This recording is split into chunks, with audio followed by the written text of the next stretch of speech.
On a trouvé un jingle avec Lucie Léonard. On va appeler ça Faux Focus. Focus. Faux Focus.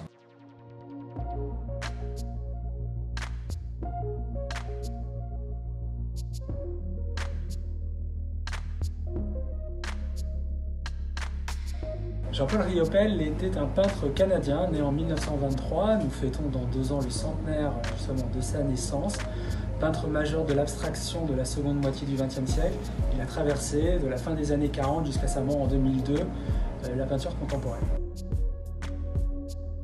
C'est le plus grand peintre canadien, c'est l'égal de Joan Mitchell qui avait été sa compagne aux États-Unis. Il a vraiment apporté un regard coloré, vif sur l'abstraction des années 40, 50, 60. Il s'est tourné après, au fur et à mesure des années 70-80, vers des pièces plus figuratives et toujours tournées vers la nature. Et quand on se penche sur ses travaux de la fin des années 80, on voit même toute l'annonce du street art qui se profile dans ses travaux à l'aide de sprays, à l'aide de pochoirs, qui vraiment nous positionnent dans ce qu'on va connaître après dans les années 90 et dans les années 2000 avec le street art. Nous croiserons aussi la route de différents artistes qui ont pu être avec lui dans les grandes galeries qui ont jalonné le travail de Jean-Paul Riopel. On pense à la galerie Mag et avec le tableau de Talcott que nous présentons également dans cette vacation.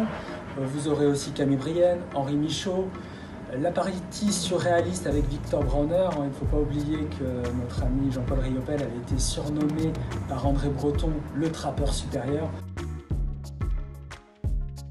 Notre vente hommage à Jean-Paul Riopel aura lieu le samedi 26 juin prochain à 14 h. Dans cette vacation, nous retracerons l'ensemble de la carrière de l'artiste, allant du début des années 40, avec des dessins encore figuratifs, jusqu'à sa dernière création des milieux des années 90, autour de 1995. Ce sont 70 lots qui seront présentés avec des estimations allant de 500 à 60 000 €. La plupart de ces œuvres sont inédites sur le marché et vous pouvez assister à cette vente physiquement chez Fauve Paris, au 49 rue Saint-Sabin, ou également chez Rire à distance sur internet via DrawLive.